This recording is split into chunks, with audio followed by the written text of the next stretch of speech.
the fans will like this one. You lose a winner. It wasn't at Ascot. It was at Goodwood. You need Goodwood, to do your homework better. Yeah. Okay. Look, I'm in a makeshift dungeon. Studio. Yeah. You get an 8-day ban.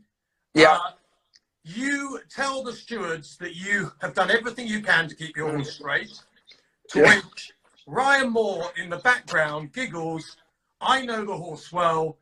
He, as in Oisin Murphy, is not strong enough to keep it straight. To which Adam Kirby, who's sitting in front of Ryan Moore, bursts into fits of laughter where only Adam can.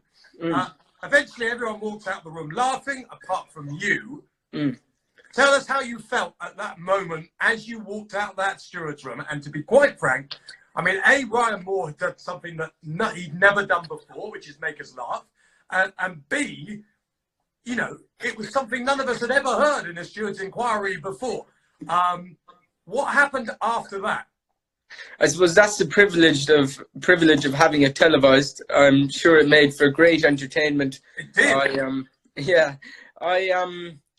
I felt very small. I'm only 165 centimeters, but it certainly cut me in half. But it possibly helped me going forward because, look, I had to dust myself down. It was Glorious Goodwood is one of probably, for me, Royal Ascot is the most important week in Britain, and then possibly the York Ebor meeting, and then Glorious Goodwood. So it's imperative you have a winner there every year, particularly if you have chances to ride winners. Luckily, I've been able to do it for a number of years now, but I kind of went to, that really, I suppose, knocked me down to size. And then I went a few days without a winner, but thankfully I won the Stewards Cup consolation race. I actually have the trophy here beside me on the Saturday for Andrew and Sheikh Fad. So that picked me up again, and you just have to dust yourself down. But look, going forward, it was probably a great thing to happen to me because maybe I was a little bit too outgoing, and I had to have a rethink. Did Ryan ever mention it ever again? Does it ever come up in conversation ever again? Yeah, we spoke about going down for the next race. He just said, sorry, he didn't mean it to come across like that. Because, yeah, right. Yeah, I know, but possibly he didn't. Yeah. Roaring Lion, the horse that basically made you, isn't he? If he hadn't come along, things could be different. But he came along, he absolutely put everything into place, didn't he? Yeah, we've actually really nicely. There's been lots of publicity about him recently, particularly with his foals landing all the time, and you know, we have time to reflect on great horses. He was world champion 3-year-old.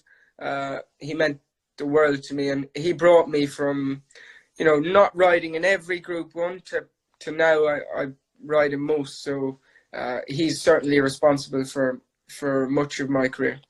Yeah, and of course he sadly passed away, but he's left a big mark on the sport. And what was lovely for him about you is he kind of was a horse that took a bit of riding as well. So he wasn't just some simpleton horse. I mean, his 3-year-old start of his 3-year-old career basically was an absolute disaster.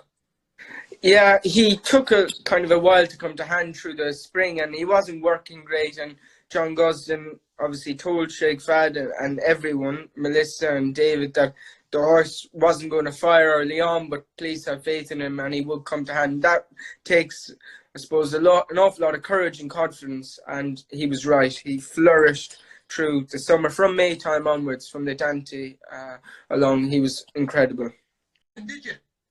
I love Deirdre now. I love Chapman. I love Deirdre. You didn't care about her then when you were booting her into touch with Ben Battle. I bet you didn't say, oh, I'm sorry, Deirdre. I didn't know if I'd ever be going to Japan at that stage, because you have to qualify. Okay, look, people are staying with us, Ash, so we'll keep going for a minute or two. I don't want to just, it's one of these very tricky things that I don't want to overdo everything, particularly from the point of view of while we're going strongly. When the listeners start drifting away, I think that will be a very good sign. At the moment, though, we're steady. The only person that can make them drift away is you, when you start getting boring. You do not have to be like this, you know. You're never like this with Nick Luck. Ever. Never, ever like it. It's lucky this, lucky, oh, please, can I come on Luck? I don't call him lucky. You do. You go, please, can I come on Luck on Sunday? I think it's such a great show, Nicky. I never have time to go and look on Sunday. You I'm always absolutely busy. love it. Oh, please tell everyone how well I'm doing in Japan. Can you include me in the 6 comments of the week? Please, can you include me? Really, I know Tom Marcon's good, but I am the champion. So anyway, Deirdre. Yeah. Brilliant at Goodwood, but you were absolutely awful in Ireland. What went wrong? I tell you, Matt, I jumped a bit slow, and it was a small field. And realistically, I thought I was following the right one.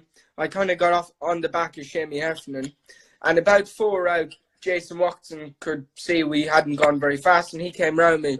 And Mad Moon sat three wide the trip with Chris Hayes. So all of a sudden now I'm stuck, and I have to keep following them. Otherwise, I come back and go around them. And this is the fastest time of the race.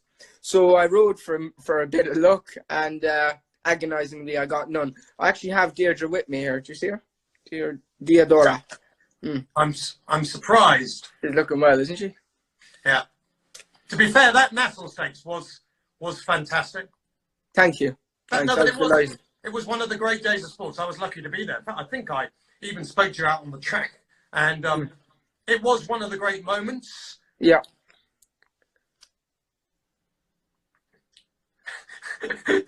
Very extraordinary question now about tassels.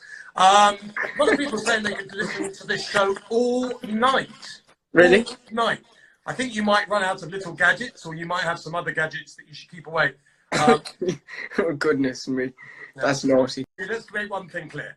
I cannot afford to go anywhere where Frankie Dettori goes, okay? There is nowhere in the world that I could afford to go where Frankie Dettori goes. Strangely, we have the same agent, but my agent seems to spend 100% of his time with Frankie Dettori and 0% of his time with me. Someone just said you use horse shampoo. I want this conversation to be entertaining, but I'm just struggling with you, Matt. I mean, look at the state of you on air. You've got a shirt on, I think, that hasn't been ironed this year. It is 2020, you know. You must be cold in your house because you've got lots of clothing on.